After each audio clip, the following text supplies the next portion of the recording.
দাদি, শহর থেকে দেখতে তোমায় চলে এলাম। কি অবস্থা তোমার? এই তো কোন রকমের আছি বাবা। দাদি, আমি এখানে কিন্তু অনেক দিন থাকবো, আমি যখন চলে এসেছি। না, না, না, আজ সন্ধ্যা হওয়ার আগে তুই এই গ্রাম ছাড়া হবি।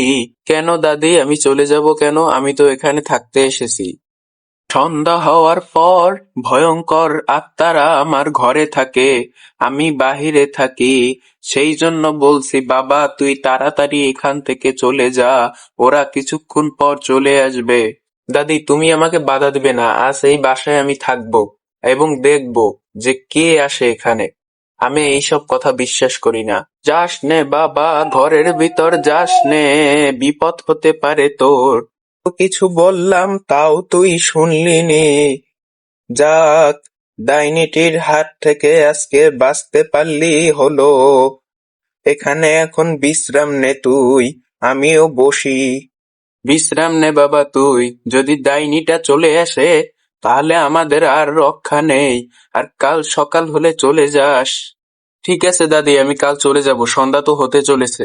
আর দাদি, তোমার পিছনে ওটা কে, দেখি তো। আমি যে আসবো তা মনে হয় ওরা জানে না। আজ তুই ওটার খবর আছে। আরে বাবা, আমাদের আজ খবর আছে, এর হাত থেকে বাঁচতে হবে রে বাবা, পালা।